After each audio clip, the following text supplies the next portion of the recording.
नमस्कार मेरी YouTube family हमशिका voice में आप लोगों का स्वागत है। कहानी अच्छी लगे तो लाइक कमेंट शेयर कीजिएगा और चैनल पे न्यू है तो चैनल को सब्सक्राइब कीजिएगा।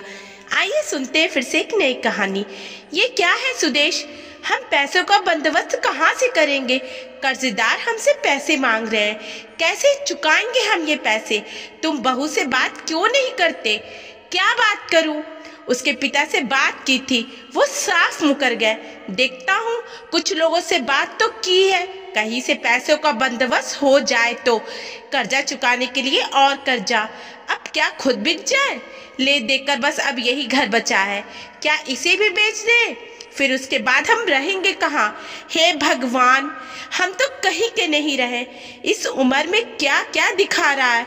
देखो सुनंदा, तुम शांति रखो, नहीं तो तुम्हारी तबीयत खराब हो जाएगी।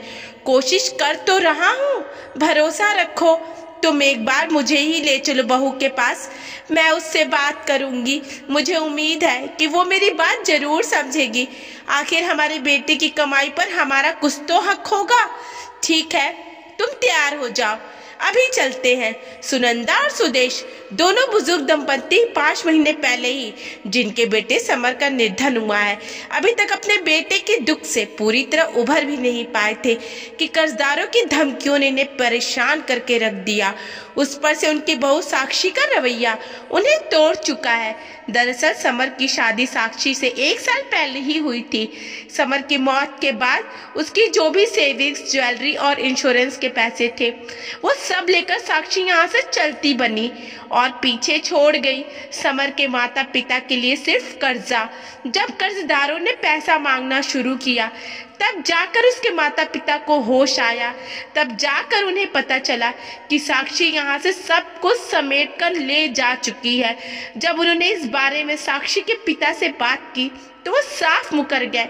उनका मानना था कि साक्षी का अपने पिता की कमाई, पति की कमाई पर पूरा अधिकार है, इसलिए वो उनकी कोई मदद नहीं करेंगे। अपने बेटे के कर्ज में खुद चुकाए। खैर, थोड़ी देर बाद वो लोग साक्षी के घर पर पहुंच गए। वहां जाकर पता चला कि उसके माता पिता ने साक्षी की शादी पक्की कर दी है, इसलिए वो और उसकी माँ शॉपिंग करने गई हुई हैं। उन लोगों ने वहां इंतजार करना ही बेहतर समझा। जब साक्षी और उसकी माँ आई, तब सुनंदा जी और सुदेश जी को देखकर उन्होंने मुंह बिगाड़ लिया। क्यों आए हैं आप लोग यहाँ? मेरी बेटी की खुशी आप लोगों से देखी नहीं जाती।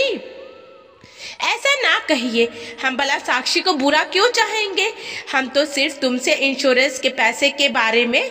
अभी सुनंदा की बात खत्म भी नहीं हुई थी कि साक्षी जोर से चिल्लाई।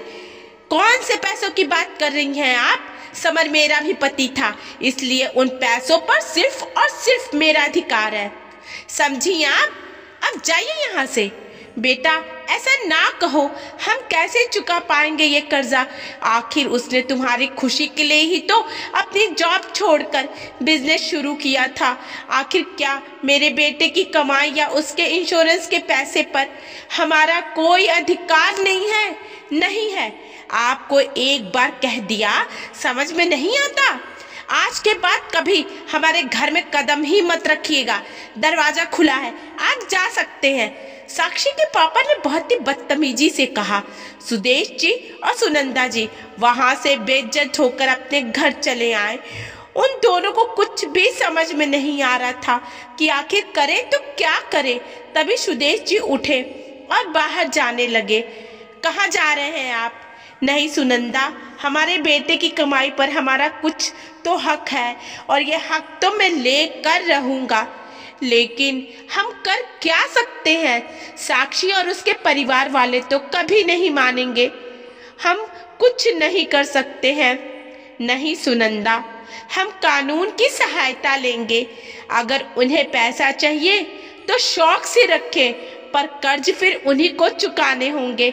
आखिर कानूनन पति की कमाई पर पत्नी का अधिकार है, तो कर्ज माता पिता पे क्यों?